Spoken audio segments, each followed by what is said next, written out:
What is going on, you guys? Welcome to another edition of ThoughtLoad. I'm your host, Tyler. Today, I got a cool concept, something I picked up out of a book recently. And so we're going to be talking about the minimum effective dose, or the MED. Now, this is a concept that's probably not new. If you think about times where you are sick or you're fever, aches, whatever, and you're taking ibuprofen or Tylenol, right? There's a dosage, right? There's something that you need to take to clear up some symptoms, if that's what you're choosing to do, right? And at some point, if you take too much, well, not only can it become toxic, but it's diminishing returns from that point. Yeah, I look at it too in terms of golf course maintenance. If there's a pesticide or something that you're going to put out to control a weed or disease, right? There's a dose, right, that will take care of the problem. And the more product that you apply is going to, it's not going to be, you're going to be wasting money, right? Because there's a certain threshold to where X amount of this product is going to kill this weed, or it's going to control this disease. And any amount of product after that it's not going to kill it more, right? It's just going to kill it the same as a smaller dose would. So when you talk about a minimum effective dose, just a standard definition in my mind is the smallest amount of input to achieve a desired outcome, right? And so the book I picked up recently, I saw it pop up in a few different places, and when I see things pop up in different avenues, it's like, oh, you know what? Maybe I should check this out. I don't want to miss something or miss an important message. Maybe I'm supposed to hear or I'm supposed to read. So the book's called The 4-Hour Body. It's written by Tim Ferris. And it's more of like an encyclopedia. There's a bunch of different sections of this book that are really helpful and useful, anywhere from losing weight and dieting to becoming an ultra marathon runner to building a crap load of muscle to longevity to there's a lot of different things. It's not a book that you really read from cover to cover. Otherwise, your brain will start to melt away and become flooded with information that may not necessarily apply to you yet. So kind of treat it as more of an encyclopedia, read some sections that you want to try out. And really the premise of it is, for those of you who've never heard of Tim Ferris or don't know anything about him, he is an extreme experimenter. He loves experimenting different things to improve his life, both his body and mind, but also his finances and whatnot. So this book is based off of a lot of self-experimentation.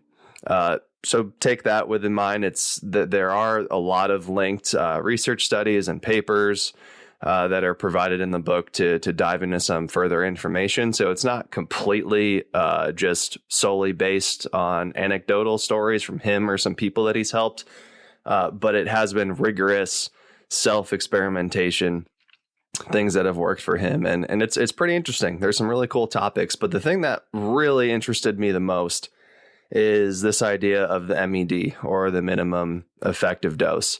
And to put it in another way, if you look at the Spanish language, if you understand 2,500 of the high frequency words in the Spanish language, you will be able to understand roughly 95% of conversations that you may hear. You might not understand every word, but you know enough of the high frequency words to get the gist of what is being said and to be able to communicate. So now there's around 100,000 words roughly in the Spanish language. 2,500 of those words is only 2.5%, but you're achieving 95% comprehension. So when we look at it in terms of that example or that scenario, you're only putting in effort a 2.5% effort of vocabulary understanding to achieve 95% of what you want to be able to communicate in another language. And so if you were to, let's say you wanted to get to 98% of conversations to be able to understand and communicate, that's going to require 12 times the amount of effort to achieve only 3% more greater results. So when we look at the minimum effective dose, and our goal is to, understand a lot of Spanish, we only need to put in that 2.5% of effort, or that minimum dosage, to achieve our desired outcome. Now, if your desired outcome is complete understanding, there's more effort that needs to be put in. You need a higher dose for that, for complete understanding. But so what Tim does is he applies this minimum effective dose to not only workouts and muscle building and fat loss, but also to diet and some other exercises as well. And truly, it's pretty interesting. All right, so let's dive into an example from the book here when it comes to the minimum effective dose. So he says anything beyond the MED is wasteful. All right, to boil water, the MED is 212 degrees Fahrenheit at standard air pressure. Boiled is boiled. Higher temperatures will not make it more boiled. Higher temperatures just consume more resources that could be used for something else more productive. If you need 15 minutes in the sun to trigger a melanin response, 15 minutes is your MED for tanning. More than 15 minutes is redundant and will just result in burning and a force break from the beach. During this force break from the beach, let's assume 1 week, someone else who heeded his natural 15-minute minimum effective dose will be able to fit in 4 more tanning sessions. He is 4 shades darker, whereas you have returned to your pale pre-beach self. Sad little manatee. In biological systems, exceeding your MED can freeze progress for weeks and even months. In the context of body redesign, there are 2 fundamental MEDs to keep in mind. To remove stored fat, do the least necessary to trigger a fat loss cascade of specific hormones. To add muscle in small or large quantities, do the least necessary to trigger local, specific muscles and systemic hormonal growth mechanisms. Knocking over the dominoes that trigger both of these events takes surprisingly little. Don't complicate them. For a given muscle group like shoulders, activating the local growth mechanism might require just 80 seconds of tension using 50 pounds once every 7 days, for example.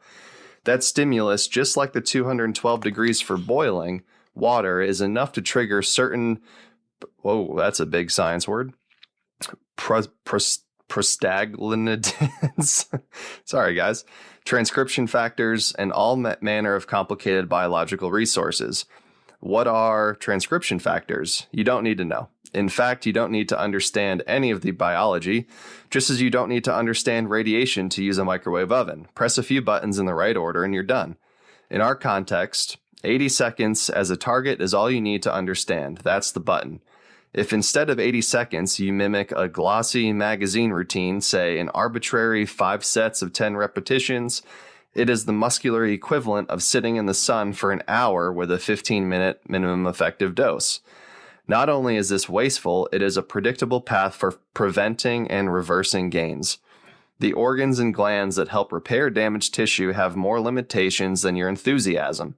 The kidneys, as one example, can clear the blood of a finite maximum waste concentration each day, which is approximately 450 micromoles or millimoles per liter. If you do a marathon 3-hour workout and make your bloodstream look like an LA traffic jam, you stand the real chance of hitting a biochemical bottleneck. Again, the good news is that you don't need to know anything about your kidneys to use this information. All you need to know is 80 seconds is the dose prescription. More is not better. Indeed, your greatest challenge will be resisting the temptation to do more. The MED not only delivers the most dramatic results, but it does in the least time possible. Jones's words should echo in your head. Remember, it is impossible to evaluate or even understand anything you cannot measure. 80 seconds of 20 pounds, 10 minutes of 54-degree water, 200 milligrams of allicin extract before bed. These are the types of prescriptions you should seek, and these are the types of prescriptions that I will offer. So guys, that was from the book 4-Hour Body by Tim Ferris. That example there. And again, it's the MED is it's an interesting concept. And to me, it makes total sense when we look at all of the examples that he provided in the book, and then the examples that I gave at the top of the show. And so we can use this information to apply to a various amount of things to help us not waste time, help us be able to spend that time we're saving in other areas to be more productive, or just to make things seem less daunting, right?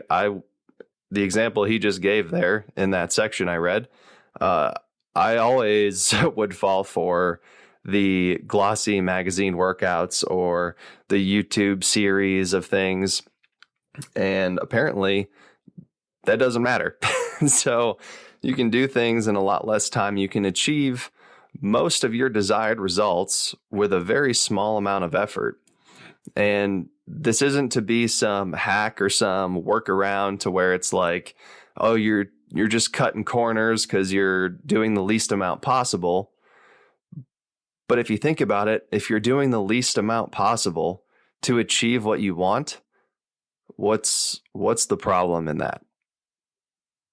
Right. So guys, that's it for this episode. I hope you enjoyed it. If you did, pass it along to somebody else who could use this information. Feel free to jump in, pick up the 4-Hour Body if you want some more details. I think it's an interesting book to have on the shelf. His writing style is really interesting. It's attentive, and there's a lot of good information in it. So we'll catch you guys next time on ThoughtLoad. And as always, begin the duel, win the day.